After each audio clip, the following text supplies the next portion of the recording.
Good morning dear student.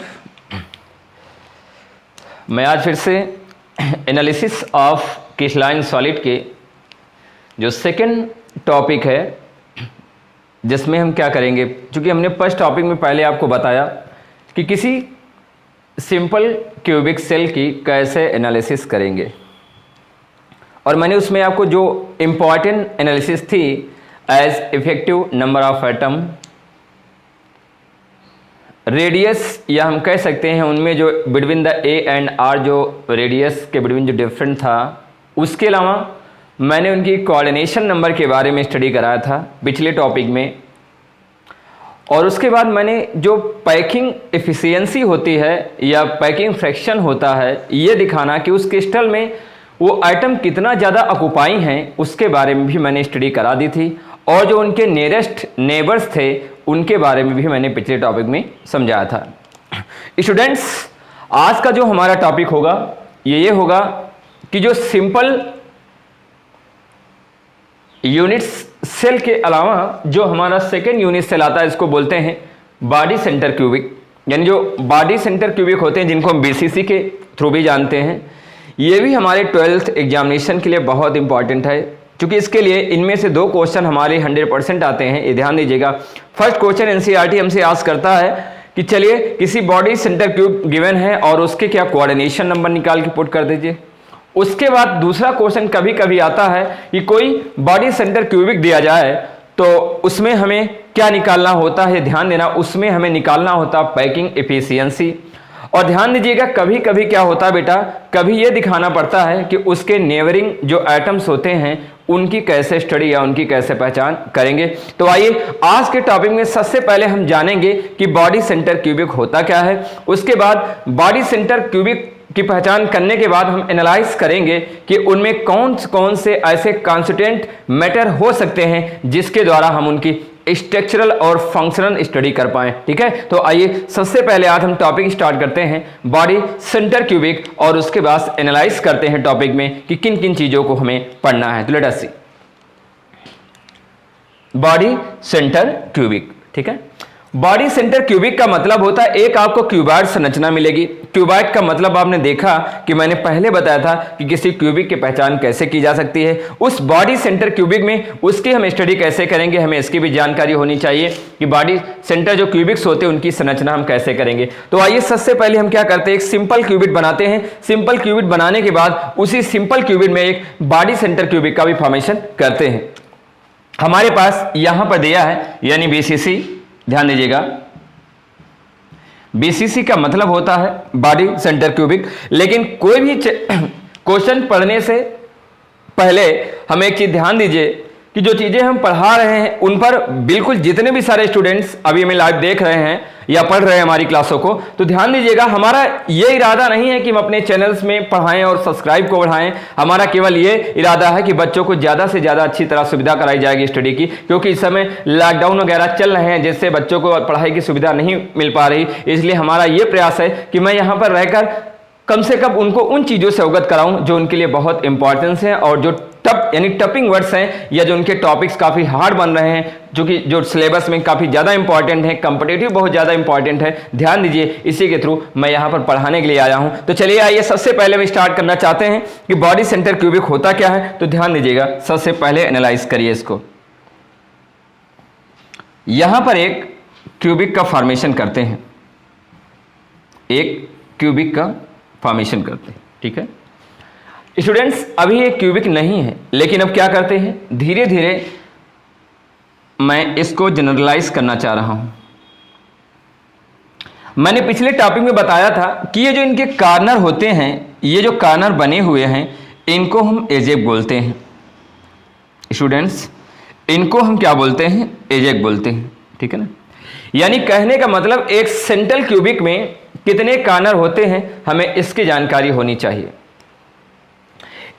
यानी जो simple cubic होती है, एक यूनिट सेल होती है, उसमें टोटल कॉर्नर कितने होते हैं, 8 कॉर्नर होते हैं। ठीक है, उन 8 कॉर्नर को हम क्या जानते हैं, वो 8 कॉर्नर क्या करते हैं, एक सिंपल क्यूबिट के फॉर्मेशन में पार्टिसिपेट करते हैं, यानी सहभागिता करते हैं। और इन जो 8 कॉर्नर होते हैं इन्हें हम क्या बोलते हैं, एजेक्स बोलते हैं। ध्यान दीजिएगा। ठीक है। और मैंने पिछले टॉपिक में आपको यह भी बताया था कि जो इनके बिटवीन जो स्पेस होता है, इस स्पेस को हम फेस बोलते हैं। ध्यान दीजिएगा, क्या बोलते हैं स्टूडेंट? Face, right. तो ये फेस क्या होता है? ये एक फलक होता है जो इंडिकेट करता है कि ये क्रिस्टल इस साइड यानी इस प्रकार से बना हुआ है, ठीक है, उसका फेस किस प्रकार होना चाहिए। तो आइए सबसे पहले हम क्या करते हैं, इसी सिंपल क्यूबिक जो हमारा बना हुआ है, हम इसको बॉडी सेंटर क्यूबिक में क्या करते हैं, कन्वर्ट करते हैं। अभी मैं आपको प्रैक्टिकली समझाने का प्रयास करूंगा, लेकिन हम थ्योरेटिकली थोड़ा समझने का प्रयास करें, क्योंकि यहां पर हम सिमुलाइज करके दिखाएंगे और प्रैक्टिकली आपको दिखाएंगे कि वास्तव में यह चीज पॉसिबल है कि नहीं है, ठीक है। तो यहां पर ध्यान दीजिएगा, सबसे पहले हमारे पास क्या है, एक सिंपल क्यूबिक है। और बॉडी सेंटर क्यूबिक की सबसे बड़ी खासियत क्या होती है, ध्यान देना, जो बीसीसी की सबसे बड़ी खासियत क्या होती है, इसमें कॉन्स्टिट्यूएंट एटम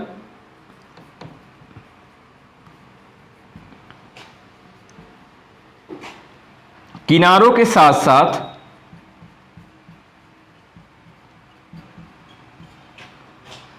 सेंटर में भी उपस्थित होते हैं। सेंटर में भी उपस्थित होते हैं, उपस्थित होते हैं, ठीक है स्टूडेंट्स। ये चीज ध्यान दीजिएगा, मैंने वाला बताया यहां पर कि जो कॉन्स्टिट्यूएंट्स एटम हैं वो किनारों के साथ साथ, यानी इनका जो किनारा है इसको हम एजेक बोलते हैं, यानी इनको कॉर्नर बोलते हैं। और टोटल नंबर अगर आप कॉर्नर की बात की जाए तो टोटल कितने कॉर्नर हैं, 1 2 3 4 5 6 7 एंड 8, ठीक है ना। तो यानी कहने का मकसद क्या हुआ, इसमें जो टोटल नंबर ऑफ कॉर्नर हैं वो कितने होने चाहिए, 8 होने चाहिए। उन 8 कॉर्नर में हमें यह मालूम है कि इन 8 कॉर्नर के अतिरिक्त हमारे पास एक एटम और है जो उनके सेंटर में अटैच, एक एटम और है जो उनके सेंटर में क्या है, अटैच है, ठीक है। तो वो जो एक एटम उनके सेंटर में अटैच है वो किस प्रकार से अटैच है, कहां अटैच है, अभी हम उसके बारे में जानकारी प्राप्त करेंगे स्टूडेंट्स। आइए सबसे पहले हम क्या करते हैं, थोड़ा समझाने का प्रयास करते हैं, ठीक है। ये हमारे नोट डाउन करते रहिए, इसमें बहुत इंपॉर्टेंट है कि जो बेसिसी होती है उसमें जो कॉन्स्टिट्यूएंट एटम होते हैं वो किनारों के साथ साथ सेंटर में भी क्या होते हैं, प्रेजेंट होते हैं। आइए हम इनका स्ट्रक्चर दिखाते हैं, स्ट्रक्चर बनाने के बाद हम समझाने का प्रयास करते हैं। यानी एक जो सेंट्रल क्यूबिक है उसमें ये कॉन्स्टिट्यूएंट एटम ये हो सकता है, ठीक है। अब ये जो बीसीसी यानी ये जो पूरा जब स्ट्रक्चर बनेगा तो अब ये बीसीसी कहलाएगा। बीसीसी का मतलब होता है बॉडी सेंटर क्यूबिक। बीसीसी का मतलब क्या होता है, बॉडी सेंटर क्यूबिक। अब हम प्रयास क्या करते हैं स्टूडेंट, हमारा यह प्रयास है कि वास्तव में ये बीसीसी है या नहीं है, क्या वास्तव, और ये मुझे देखना है कि ये सारे एटम एक दूसरे को टच कर रहे हैं कि नहीं कर रहे हैं, ये एटम कैसे टच कर रहे हैं, और ये देखना है कि ये एटम इनसे टच कर रहा है, ये एटम इनसे टच कर रहा है, क्या ये एटम इनको टच कर रहा है, ठीक है। तो ये देखना, चूंकि हमने पढ़ा है कि जो सिंपल क्यूबिक यूनिट होती है, हमने पिछले टाइम में आपको बताया था कि जो सिंपल क्यूबिक यूनिट होती है उसमें सारे एटम एक दूसरे को क्या करते हैं, टच करते हैं। सिंपल क्यूबिक यूनिट्स में मैंने आपको पहले बताया था स्टूडेंट्स कि इसके सारे एटम एक दूसरे को क्या करते हैं, टच करते हैं। उसमें मैंने पहले आपको समझा रखा था कि जो उसमें सारे एटम होते हैं वे एक दूसरे को टच करते रहते हैं। तो क्या यहां पर भी एक दूसरे को टच करेंगे, ये जनरलाइज करने के लिए अभी मैं आपको बताने का प्रयास करूंगा। जब हम इनमें सबसे पहले क्या, इनमें इफेक्टिव नंबर ऑफ एटम, इनकी जो relation between A and R जो होगा, जो पैकिंग एफिशिएंसी होगी, और इनमें ध्यान दीजिएगा जो नियरेस्ट नेबरिंग एटम है उनकी जब स्टडी करेंगे तो हम इनकी डीपली जानकारी प्राप्त कर लेंगे। तो आइए सबसे पहले हम समझते हैं कि वास्तव में एक दूसरे के साथ जुड़े हैं या नहीं जुड़े हैं। सबसे पहले हम एग्जांपल के लिए ट्राई करते हैं, ठीक है। ध्यान दीजिएगा, अगर हम इनको खोलें, ध्यान दीजिएगा, अगर हम इस बीसीसी यानी जो हमारे पास बॉडी सेंटर क्यूबिक है, ये जो बीसीसी है, अगर हम इसको खोलने का प्रयास करें तो मैं इस स्ट्रक्चर को खोलकर आपको रिप्रेजेंट कर रहा हूं स्टूडेंट्स। कैसे मालूम चलेगा, ध्यान दीजिएगा कि कौन किसको टच कर रहा है कि नहीं टच कर रहा है। सबसे पहले हम एक स्ट्रक्चर बनाएंगे आपके सामने बीसीसी का, और ये ध्यान दीजिए this structure is very important for your study.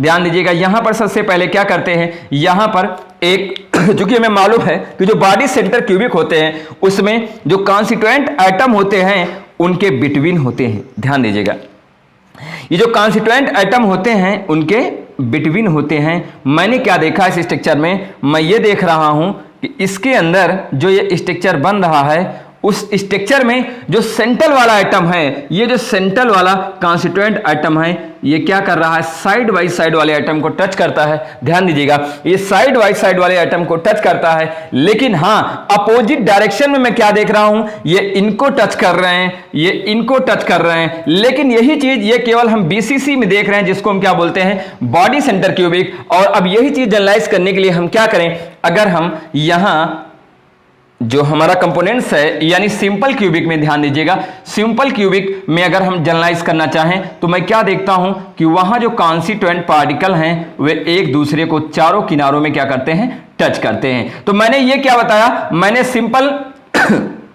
Cubic units के बारे में ये स्टडी किया कि वहां पर जो इनके एटम हैं वे एक दूसरे के कॉर्नर को टच करते हैं। लेकिन मैंने बीसीसी में क्या देखा, बीसीसी में ये देख रहा हूं कि ये क्या करते हैं, एक दूसरे के एक्सिस पर लगातार एक दूसरे को कौन टच कर रहा है, जो सेंट्रल एटम में जो यानी जो केंद्रीय में यानी जो केंद्र से जुड़ा हुआ है वो किनारे वाले एटम को टच कर रहा है। लेकिन जो साइड बाई साइड वाले एटम्स हैं, ये जो कॉर्नर हैं, वो एक दूसरे को टच नहीं कर पा रहे हैं। ये बहुत इंपॉर्टेंट चीज है, इसको स्टर्मली हम समझ सकते हैं, इसको खोल के समझ सकते हैं। आइए इसको हमने खोल के तो बता तो दिया, लेकिन वास्तव में हम इसको प्रैक्टिकली कैसे समझते हैं, तो इसके लिए मैं आपको एक प्रैक्टिकल दिखाने जा रहा हूं। ध्यान दीजिएगा, ये बहुत इंपॉर्टेंट है। देखिए हमारे पास सबसे पहले क्या है, ये चार प्रकार के एटम दिए हैं, ठीक है।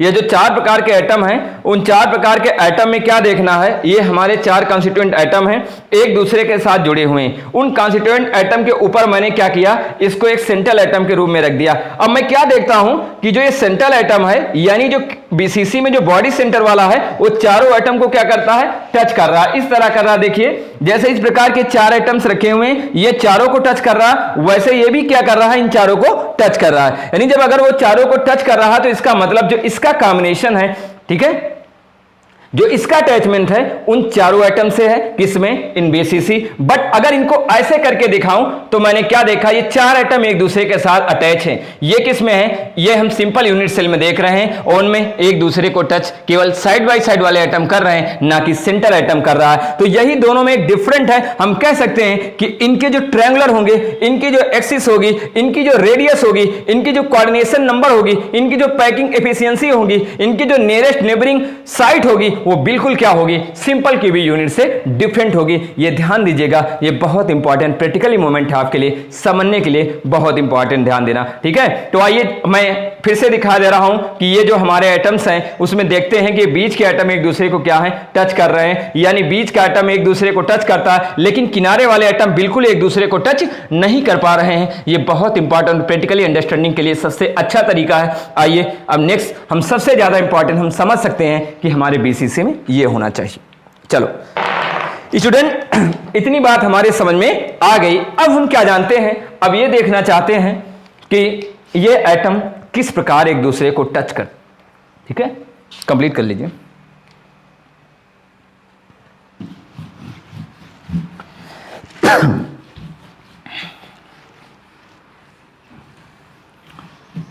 स्टूडेंट्स, मैंने अभी आप लोगों को बताया कि कैसे हम समझ पाएंगे कि यह सिंपल क्यूबिक है और ये बॉडी सेंटर क्यूबिक है। अब अगला हमारा टॉपिक ये होगा कि जो बॉडी सेंटर क्यूबिक होते हैं और जो सिंपल क्यूबिक होते हैं उनमें कैसे डिफरेंट करेंगे, उनमें कैसे जानेंगे कि ये एटम इनके नियरेस्ट है, ये एटम इनके नियरेस्ट है, सबसे ज्यादा डिस्टेंस किसकी होगी और सबसे समीप कौन एटम होगा, ये ध्यान दीजिएगा।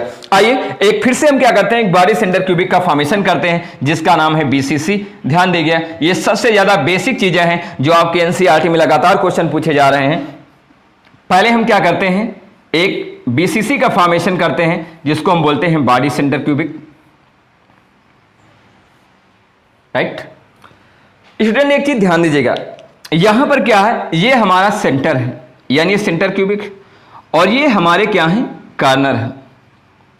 यहां पर मैंने कुछ कॉर्नर को ब्लैक से, कुछ कॉर्नर को ग्रीन से तथा कुछ कॉर्नर को हमने क्या किया है, रेड से इंडिकेट किया, ठीक है। अगर हम मैथमेटिकली पोर्शन का यूज करें यहां पर तो हम कैसे यूज करेंगे, ध्यान दीजिएगा।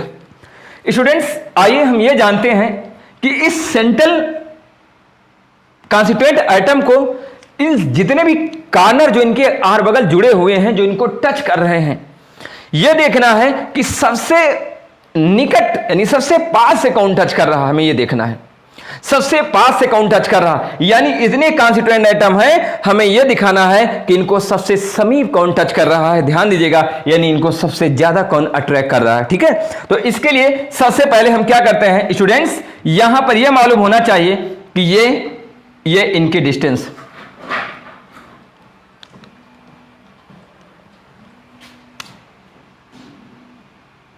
वो कर दो तुरंत अनमूव्ड।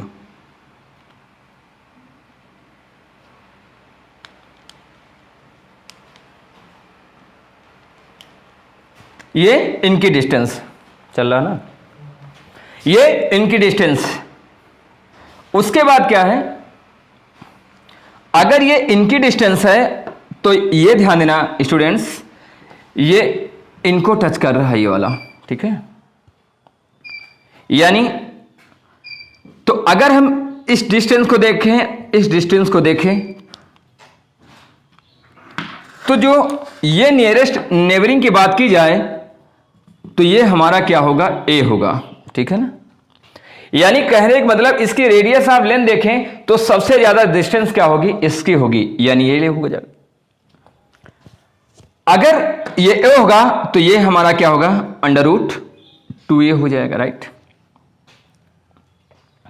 तो स्टूडेंट्स ये हमारा क्या होगा, ये √ क्या हो जाएगा, 3 हो जाएगा। ठीक है ना, यानी कहने का मकसद क्या हुआ, और अगर अब कंपैरिजन किया जाए कि सबसे ज्यादा डिस्टेंस किसकी होगी, तो सबसे ज्यादा डिस्टेंस होगी ए की, उसके बाद किसकी होगी, उसके बाद हो जाएगा √2a, और उसके बाद क्या हो जाएगा, √3a। यानी जो सबसे लोवेस्ट डिस्टेंस होगी वो इसकी होगी। ध्यान देना, सबसे लोवेस्ट डिस्टेंस होगी तो किसकी होगी, ध्यान देना, √3a की। इसका मतलब यह ध्यान देना है कि इस कॉर्नर के यानी इस सेंटर क्यूबिक के सबसे समीप ये वाला कॉर्नर होगा। क्यों, क्योंकि ये इसको पास से टच कर रहा होगा, ये इसको पास से टच कर रहा होगा। आइए अब इसको कैसे पास से टच कर रहा, टच तो ये भी करेंगे इनको, टच ये भी करेंगे इनको, टच ये भी करेंगे इनको, टच ये भी करेंगे इनको, टच ये भी इनको करेंगे, टच ये भी इनको करेंगे, टच ये भी करेंगे और ये भी करेंगे, यानी ये सारे लोग इनको टच करेंगे। लेकिन सबसे समीप कौन टच करेगा, इसको हम तभी समीप यानी समझ पाएंगे जब हम इसको प्रैक्टिकली ऑब्जर्व करेंगे। ये ध्यान दीजिएगा, ये रही हमारी थोड़ी सी इंपॉर्टेंट ट्रिक्स जिसके माध्यम से हम बीसीसी के जो बेसिक कॉन्सेप्ट हैं उनकी समझदारी से स्टडी कर सकते हैं। आइए अब चलते हैं कुछ एनालिसिस करने के लिए कि कैसे बीसीसी और सिंपल यूनिट जो सेल होती हैं उनमें डिफरेंस पैदा किया जाए, उनमें विभिन्नताओं को देखा जाए। ये बहुत ज़्यादा इंपॉर्टेंट है। आइए स्टार्ट करते हैं। सबसे पहले आज का जो हमारा टॉपिक है वो समझने के लिए है। जैसे मैंने कहा था कि मुझे अगर उनमें क्या निकालना हो, जो सबसे पहले एनालिसिस करना है, ध्यान दीजिएगा बीसीसी में एनालिसिस जो हमें करना है पहला होगा इफेक्टिव नंबर ऑफ एटम, यानी पहला एनालिसिस हमें क्या करना, ध्यान दीजिएगा, effective number of atom, effective number of atom, यानी जो उनका प्रभावी परमाणु होता है, ठीक है, या प्रभावी परमाणु क्रमांक, या हम कह सकते हैं उनमें परमाणुओं का जो डिफरेंट इफेक्शन है वो कितना होना चाहिए। तो इसके लिए सबसे पहले हमें बीसीसी के बारे में जानकारी होनी चाहिए, जो मैंने अभी टॉपिक में आपको बता रखा है। कुछ नहीं करना है, सबसे पहले आपको क्या करना है, एक बीसीसी बना लेना है। यहां पर ध्यान दीजिएगा, जिसको हम क्या बोलते हैं, बॉडी सेंटर क्यूबिक। स्टूडेंट्स दोनों में केवल इतना डिफरेंट है, मैंने अभी भी बताया कि जो सिंपल यूनिट सेल थी, ठीक है, जो सिंपल यूनिट सेल थी उसमें जितने भी कॉन्स्टिट्यूएंट आइटम थे वो सभी कॉर्नर पे थे। जो सिंपल यूनिट सेल थी उनमें जितने भी कॉन्स्टिट्यूएंट आइटम थे वो कहां थे, कॉर्नर पे थे, यानी कॉर्नर पे थे, ये ध्यान दीजिएगा। लेकिन जो हमारा बॉडी सेंटर क्यूबिक होता है उसमें एक कॉन्स्टिट्यूएंट आइटम कहां आता है, ध्यान दीजिएगा बेटा, तो एक कॉन्स्टिट्यूएंट आइटम उनके कहां पर होता है, सेंटर पर होता है। यानी जो सेंटर की वैल्यू होगी वो कितनी होगी बेटा, 1 होगी, ध्यान दीजिएगा। और इन जो कॉर्नर हैं इनकी टोटल जो वैल्यू मैंने मॉडिफाई किया था तो वो क्या होता है, 8 मल्टीप्लाई 1/8 होता है, ध्यान दीजिएगा। तो यानी कहने का मकसद क्या हुआ, अगर हम इनकी भी वैल्यू यानी जो सिंपल यूनिट सेल की हैं और ये सेंटर की वैल्यू दोनों को ऐड कर लें तो हम समझ सकते हैं कि किसी बीसीसी यानी जो बॉडी सेंटर क्यूबिक होते हैं उनकी total effective number of atom कितनी होनी चाहिए। तो आइए सबसे पहले हम क्या करते हैं, यहां इफेक्टिव नंबर ऑफ एटम यानी हम कह सकते हैं ई, ठीक है, एफ ए निकालना हो, ध्यान देना, effective number of effective number of atom जो निकालना हो, ठीक है। तो हम निकालने के लिए क्या होगा स्टूडेंट्स, मैंने बताया था कि यहां पर होगा जेड, जेड के बाद क्या होगा, जेड का मतलब होता है, कैसे हम बताएंगे, ये बिल्कुल बहुत इंपॉर्टेंट है, ध्यान देना, ठीक है। तो यहां पर हो जाएगा जेड, जेड के अलावा क्या होगा हमें ये मालूम होना चाहिए, प्लस होता है 1/8, उसके बाद क्या होगा ये ध्यान देना, प्लस क्या हो जाएगा 1/8 यहां प्लस, उसके बाद क्या करेंगे +1 मल्टीप्लाई 1। ये हमारा फार्मूला है, ये बहुत इंपॉर्टेंट है किसी बीसीसी को निकालने के लिए या उसका कैलकुलेशन करने के लिए। आइए देखते हैं कैसे निकालेंगे स्टूडेंट्स। कुछ नहीं करना है, मुझे यहां पर केवल रूल्स फॉलो कर देना है। तो जेड का मतलब होता है, हमें ये ध्यान देना, टोटल नंबर ऑफ जो इनके एटम्स कितने होते हैं, ठीक है। तो यहां पर टोटल इनके जो वैल्यू होंगी ये कितनी होंगी, क्योंकि हमें ये ध्यान देना, तो यहां हो जाएगा 1 मल्टीप्लाई क्या हो जाएगा, अब यहां पर वैल्यू दी गई है यानी 1 मल्टीप्लाई अगर हम रखना चाहें तो यहां जेड, नो, ये जेड की तो वैल्यू यहां पर नहीं रख सकते, क्योंकि जो इफेक्टिव एटॉमिक नंबर के लिए मैंने पहले बताया था इनमें कितने एटम होते हैं, तो एक तो एटम वहां निकले थे, एक एटम यहां, तो यानी 2 हो जाएगा। 2 प्लस क्या हो जाएगा स्टूडेंट्स 1 हम कह सकते हैं 1/8 यहां पर, ठीक है, 1/8 और प्लस क्या हो जाएगा 1 मल्टीप्लाई 1। यहां पर क्या करेंगे, अगर 2 करेंगे इसको जोड़ लेंगे, ठीक है। तो अगर जोड़ना चाहें तो इसके टोटल जो सीक्वेंस आते हैं, टोटल नंबर ऑफ एटम, एक सेकेंड जो इसमें समझने का तरीका है,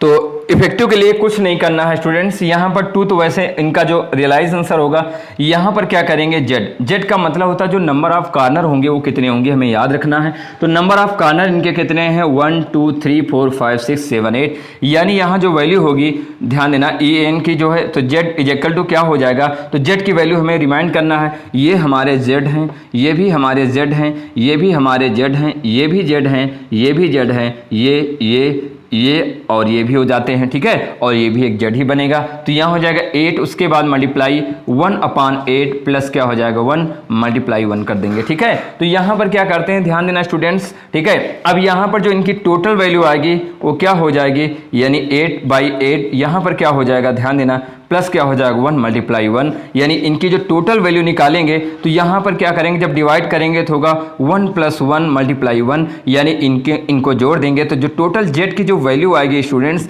वो हमारी कितनी होगी, ध्यान देना, यानी जो इनका जेड निकालना है यहां पर जेड ये हो जाएगा, ठीक है। नंबर ऑफ कॉर्नर हम जो है फार्मूले को फिर से चूज करते हैं, नंबर ऑफ कॉर्नर हो जाएगा, तो जो जेड की वैल्यू होगी जेड इक्वल टू कितना हो जाएगा 2, यानी कहने का मतलब होगा जो इफेक्टिव नंबर ऑफ आइटम हैं, effective number of atom in क्या हो जाएगा body centre cubic, body centre cubic में जो जेड की वैल्यू होगी वो कितनी आनी चाहिए, 2 आनी चाहिए। क्यों, ऐसे भी निकाल सकते हैं कि सिंपल क्यूबिक में 1 होती है, एक एटम ये इनके साथ टच कर रहा है, इनको भी टच करेगा, इनको भी करेगा, अगर इस सब को टच कर रहा है, ध्यान दीजिएगा, तो मैंने सीधे सीधे बताया, ठीक है, कि ये हमारे समझ में बिल्कुल आ जानी चाहिए, ध्यान देना, ठीक। तो यानी 1 + 1 इक्वल टू कितना हो जाएगा 2। स्टूडेंट राइट कर लीजिए तुरंत।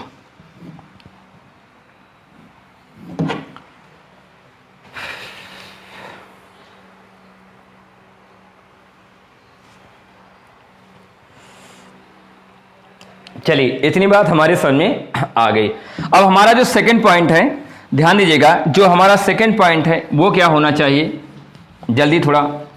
सेकंड पॉइंट हमारा ये है कि इनकी यानी coordination number, coordination number, coordination number, ठीक है। ये ध्यान दीजिएगा स्टूडेंट्स, कोऑर्डिनेशन नंबर में क्या होते हैं कि टचिंग ऑफ एटम्स, यानी इनमें कितने एटम एक दूसरे को टच करते हैं। मैं सारा तरीका तुम्हें समझा दूंगा, ठीक है, कि ये कितने एटम को टच करते हैं। तो मैंने अभी अभी बताया कि इनमें जो ये एटम कितने लोगों के साथ यानी कितने एटम के साथ एक दूसरे में अटैच है, ये ध्यान दीजिएगा। ठीक, इनकी कोऑर्डिनेशन नंबर सामान्य, ये इनको टच कर रहा है, ये इनको टच कर रहा है, ये इनको टच कर रहा है, ये इनको टच कर रहा है, और ये इनको टच कर रहा है, ये इनको भी टच करेगा, ये इनको टच करेगा, ये इनको, यानी कहने का मतलब 4 कॉर्नर हैं। यानी कोऑर्डिनेशन नंबर निकालना हो तो यानी Cn इज इक्वल टू जितने कॉर्नर हैं यानी 4 हैं, 2 एटम कॉर्नर से जुड़ते हैं, यानी हम कह सकते हैं कि इनकी जो कोऑर्डिनेशन नंबर है वो कितनी होगी, 8 होगी। हम एक एरिया को खोलकर दिखा दे रहे हैं, मैंने आपको पहले बताया, ये ध्यान दीजिएगा कि ये हमारा क्या है, बॉडी सेंटर क्यूबिक है। ये बॉडी सेंटर क्यूबिक में हम क्या देखते हैं कि जो ये सेंट्रल एटम है ये टोटल कितने एरियाज को टच करता है, ये इनको भी टच कर रहा है और इनको, यानी ये एक पोर्शन में इनको टच कर रहा है। ठीक है, जब ये चारों एटम को टच कर रहा है तो एक एरिया में, तो दूसरे एरिया में यानी 4 को जब 2 से मल्टीप्लाई करेंगे तो इनके जो कोऑर्डिनेशन नंबर आएंगे वो लगभग कितने आ जाएंगे, 8 हो जाएंगे। ये ध्यान दीजिएगा कि इनका जो कोऑर्डिनेशन नंबर लगभग कितना आ जाएगा, 8 हो जाएगा। ठीक, क्योंकि जब इनको इंटरनल स्टडी करेंगे तो हम इनकी अच्छी सी यानी डीपली जानकारी प्राप्त कर लेंगे। अब तीसरा हमारा ऑप्शन होगा, जो तीसरी हमारी सबसे बड़ी इंपॉर्टेंट चीज क्या है, वो हमारी है जो बहुत इंपॉर्टेंट, ध्यान दीजिएगा, जिसके बारे में हम हरदम याद रखते हैं कि 100% आएगा, वो है relation between A and R. Relation between A and R. ध्यान दीजिएगा यहां पर रिलेशन यानी रिलेशन बिटवीन उनकी जो स्ट्रेंथ होती है यानी जो उनकी लेंथ होती है और जो उनकी रेडियस होती है उसके बारे में करेंगे। तो अगर हमको दोनों में रिलेशन दिखाना हो तो सबसे पहले हमें यह मालूम होना चाहिए कि ये बीसीसी के जो पार्टिकल एक दूसरे को कैसे टच करते हैं। ठीक है, जो बेस यानी जो सेंटर क्यूबिक होता है इनमें पार्टिकल एक दूसरे को कैसे टच करते हैं, तो ध्यान दीजिएगा यहां पर। ठीक है, यानी हम कह सकते हैं इनमें जो टोटल आर कितना होता है, इसके लिए हमें स्ट्रक्चर ड्रा करना पड़ेगा। ठीक, मैं दिखाऊंगा कि यहां पर आप देखिए, आप यहां पर देखिए, यहां पर क्या देखते हैं कि जब एक बॉडी सेंटर क्यूबिक का फॉर्मेशन होता है, ठीक है, जब एक बीसीसी का फॉर्मेशन होता है यानी बॉडी सेंटर क्यूबिक का जब निर्माण होता है तो उनमें जो एटम होते हैं वो जो साइड बाय साइड वाले एटम वो एक दूसरे को टच नहीं कर रहे होते हैं। ठीक है, वे एक दूसरे को टच नहीं कर रहे होते हैं, लेकिन स्टूडेंट्स ये एटम एक दूसरे को क्या करते हैं, टच करते हैं। ठीक है ना, ये एटम एक दूसरे को टच करते हैं और ये भी एक दूसरे को क्या करते हैं, ये भी एक दूसरे को क्या करते हैं, टच करते हैं। ठीक है, तो अगर ये एक दूसरे को टच कर रहे हैं तो हम इनको कैसे इंडिकेट कर सकते हैं, कैसे लोकलाइज कर सकते हैं, ये बहुत इंपॉर्टेंट है, ध्यान दीजिएगा। आइए हम इनमें सबसे पहले इन एटम को टच करते हुए दिखा रहे हैं कि ये इस एक्सिस में कैसे टच करेंगे। तो टच करने के लिए हम क्या करते हैं, एक स्ट्रक्चर मॉडिफाई करते हैं, सिंपल सा स्ट्रक्चर है, उसको हम क्या करते हैं, कैलकुलेशन के थ्रू निकाल के समझाने का प्रयास करते हैं। ठीक है, उसको हम एक कैलकुलेशन के थ्रू निकाल कर समझाने का प्रयास करते हैं। जैसे यहां पर एक ये हमारा क्या हो गया, एक एटम हो गया। ठीक है, एक ये हमारा क्या हो गया, एटम हो गया ये। ठीक, तो ये जो एटम है ध्यान दीजिएगा, इस एटम को ये भी एटम क्या कर रहा है, टच कर रहा है, यानी ये भी एटम क्या कर रहा है, टच कर रहा है। ठीक, और ये इसको क्या कर रहा है, टच कर रहा है। ठीक, तो इन तीनों एटम को हम क्या देख रहे हैं, वो एक दूसरे को क्या कर रहे हैं, टच करते जा रहे हैं, यानी वे एक दूसरे को क्या करते हैं, टच करते हैं। ठीक, ये हमारा क्या हो जाएगा, ए बी, और ये क्या हो जाएगा, सी, ये क्या हो जाएगा, डी हो जाएगा। ठीक है, ये ई हो जाएगा।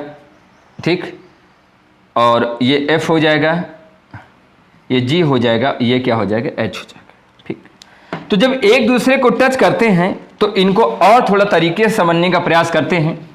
समझने का प्रयास ये है कि हम इनको ऐसे सीधे जो है सिंपल एरिया में बना के दिखा रहे हैं।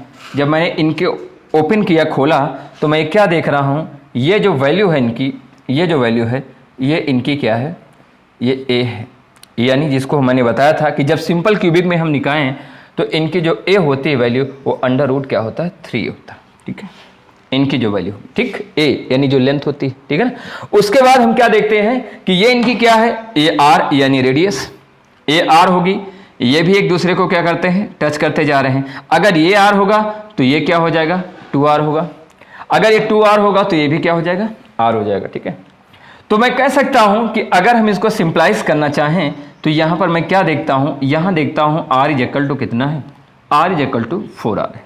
यानी कहने का मतलब हो जाए जो इनकी रेडियस है वो लगभग कितना है 1 प्लस क्या हो जाएगा, यानी r प्लस क्या हो जाएगा 2r और प्लस 1r हम देखते हैं, यानी चारों r 2 प्लस 1 प्लस 2 यानी 4r आ गए कि नहीं रेडियस। तो इनकी टोटल जो रेडियस है वो कितनी आ रही, 4 आ रही, ठीक है।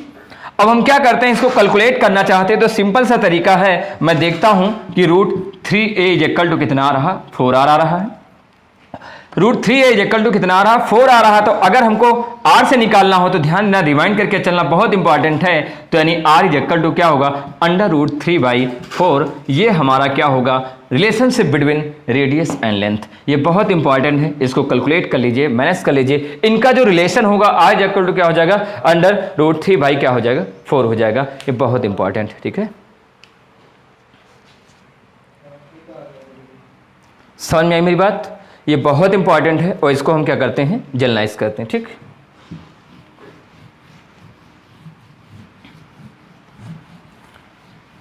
आइए अब आज का जो लास्ट होगा पैकिंग इफिशियंसी, जो हमारा सबसे इंपॉर्टेंट टॉपिक है और ये 100% आने वाला है, ध्यान दीजिएगा। पैकिंग इफिशियंसी निकालने के लिए हम क्या करते हैं, सबसे इंपॉर्टेंट है, बोर्ड एग्जामिनेशन में एनसीईआरटी 2 नंबर का क्वेश्चन रखेगा। 2020 और आने वाले 18-19 में क्वेश्चन आए हैं, ध्यान देना।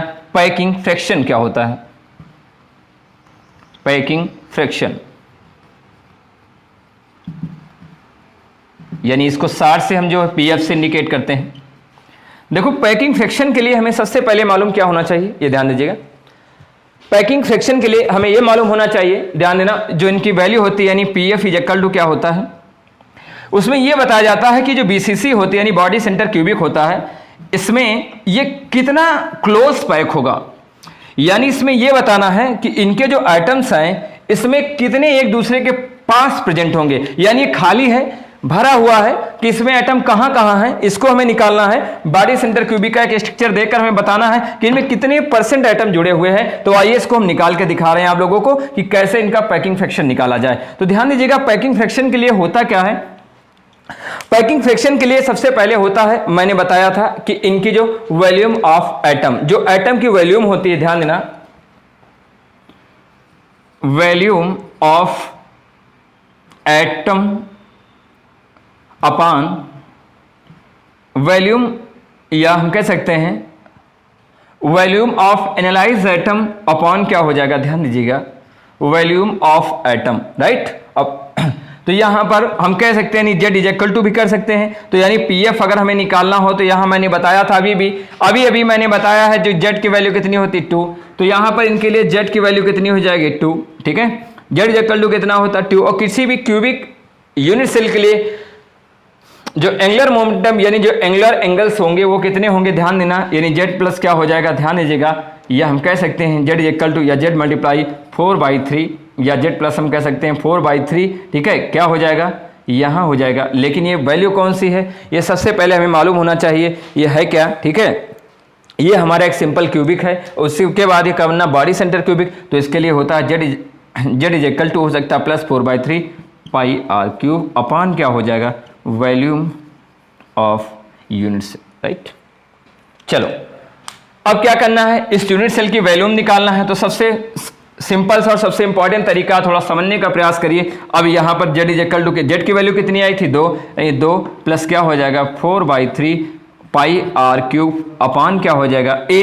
अब ध्यान दीजिएगा, ए का मतलब होता है एरिया। अगर किसी चीज का एरिया निकालना हो, किसी चीज का, यानी अगर इसमें एरिया निकालना हो तो हमें मालूम होना चाहिए इसका एरिया कैसे निकालते हैं। तो एरिया निकालने के लिए मैं छोटा सा एकदम छोटा सा एग्जांपल दिखा रहा हूं जो बहुत इंपॉर्टेंट है और एनसीईआरटी मैनेज करेगा। ध्यान दीजिएगा स्टूडेंट्स, यहां पर एक कॉर्नर है, इनको हम क्या मानते हैं ए, यहां बी, यहां पर क्या हो जाएगा सी, यहां यानी ये डी हो जाएगा, ये क्या हो जाएगा सी हो जाएगा, ठीक है। यानी ए बी सी डी का स्ट्रक्चर बनाते हैं, ठीक है। ये ई, ये हमारा क्या हो जाएगा एफ, ये हमारा H हो जाएगा, ये हमारा क्या हो जाएगा G, यहाँ पर हो जाएगा। ध्यान दीजिएगा, अगर एरिया निकालना हो तो सेंट्रल क्यूबिक है, हम ये देखेंगे कि ये जो इन दोनों के बिटवीन, यानी कहने का मतलब क्या होगा A और, ठीक है, A B और F, यानी हम देखते हैं अगर इसके ट्रायंगल के थ्रू जाते हैं तो ये क्या बना रहा है, ये √3a बना रहा है, ये a बना रहा है, ये क्या बना रहा है, ये √2a बना रहा है। ध्यान दीजिएगा, तो इनकी जो वैल्यू होगी वो पाइथागोरम के अकॉर्डिंग चलेगी, लेकिन यहाँ पर सिंपल निकालना है, इसलिए ज़्यादा डिस्कस करने की जरूरत नहीं है, अभी आगे हम बताते रहेंगे। इनकी अगर वैल्यू निकालना हो तो हमें मालूम है, मैंने अभी रेडियस की वैल्यू निकाली थी। रेडियस की वैल्यू क्या होती है हमने बताया था, 4r/√3a होता है। ध्यान दीजिएगा वो कैसे निकालेंगे, तो यहाँ वैल्यू पुट कर देंगे, यहाँ 2 प्लस क्या हो जाएगा 4/3 πr3, ठीक है, अपान a³ की, चूंकि हमें मालूम है a³ की वैल्यू कितनी होती है, √ क्या हो जाएगा 4π/√3a, यानी हम कह सकते हैं 4π/√3 होगा। ध्यान दीजिएगा, यानी √3a हो जाएगा अगर इसकी वैल्यू पुटअप करना हो, ठीक है। तो यहाँ पर जहाँ वैल्यू a³ रखी है वहां पर क्या करेंगे, 2 प्लस क्या हो जाएगा 4/3 πr3। ध्यान दीजिएगा, अपान क्या हो जाएगा यहाँ पर, अब हमें मालूम इसकी वैल्यू केवल पुट करना है, तो 4r, यहाँ पर 4r अपान क्या हो जाएगा √3a हो जाएगा, और क्यूब की जगह हम क्या करेंगे, क्यूब की वैल्यू रख देंगे, ठीक है। अगर हम इसको मल्टीप्लाई करें तो ध्यान दीजिएगा, यहाँ क्यूब से क्यूब क्या हो जाएगा कैंसिल, पाई की वैल्यू 22/7 होती है। अगर और ज्यादा कैलकुलेशन करना चाहे तो हम आगे जा सकते हैं, लेकिन हमें सारी कैलकुलेशन करना है। अगर टोटल मल्टीप्लिकेशन और डिवाइडेशन करेंगे तो इनमें टोटल जो वैल्यू आएगी वो 0.68% आएगी, ये ध्यान देना। 0.68% अगर हमें क्या निकालना है, अब निकालना क्या है, पैकिंग फ्रैक्शन निकालना है, यानी इसका परसेंटेज अगर निकालना हो। ध्यान देना, परसेंटेज के लिए क्या करते हैं बेटा स्टूडेंट्स, पहले जो हमारी वैल्यू आती है यानी 0.68% को हम 100 से क्या करेंगे, मल्टीप्लाई करेंगे। कैसे करेंगे, यहां पर 100 से उसको क्या करेंगे, दशमलव के बाद यहां पर 2 अंक है, 2 जीरो बढ़ाने के बाद 2 से क्रॉस करेंगे तो हमारी वैल्यू आ गई 68%। ध्यान देना, 68% उसकी जो टोटल वैल्यू आती है उस वैल्यू को हम क्या करेंगे, ये हमारी होती है ऑक्युपाइड। क्या होती है स्टूडेंट्स, ऑक्युपाइड वैल्यू। ध्यान दीजिए, ऑक्युपाई, इसका मतलब क्या है कि इस बीसीसी में जो टोटल कॉन्स्टिट्यूएंट एटम है वो 68% क्या है, भरे हुए हैं। इसका मतलब जो सिंपल यूनिट्स है उससे कहीं ज्यादा समीप इनके एटम एक दूसरे के पास क्या है, प्रेजेंट है। और एक छोटी सी वैल्यू और निकालना आती है जिसको हम बोलते हैं वाइड वैल्यू। ध्यान देना, वाइड वैल्यू का मतलब होता है जिसको हम इम्पटी वैल्यू भी बोलते हैं। तो वाइड के लिए स्टूडेंट जो हमारा परसेंटेज होता है उससे हम क्या करते हैं, यानी जो 100 वैल्यू होती है उसे सब्ट्रैक्ट करेंगे तो जो परसेंटेज हमारा आया था कितना आता है, 100 - 68%। जब हम इनको यहां से डिवाइड करेंगे तो हमारा 32% आ जाएगा। इसका मतलब ये जो हमारा पूरा कॉन्स्टिट्यूएंट बीसीसी है ये 32% क्या है, खाली है, बाकी 68% क्या है, एटम से पैकेज है। ध्यान दीजिएगा, ठीक है, ये बहुत इंपॉर्टेंट चीज है। तो ध्यान दीजिएगा स्टूडेंट, हमने यहां पर आज आपको क्या बताया इन चीजों के बारे में। अगर पूछ लिया जाए, सबसे इंपॉर्टेंट है, जल्दी इसको उतारने का प्रयास करिए, उसके बाद आगे बताते हैं। Only 2 minutes.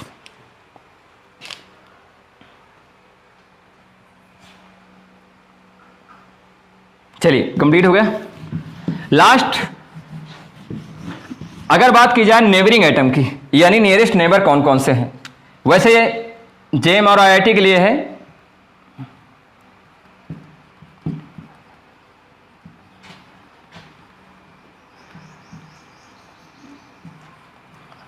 यानी नियरेस्ट नेबरिंग एटम का मतलब होता है एक, हम क्या करते हैं यहां पर एक बीसीसी बनाते हैं।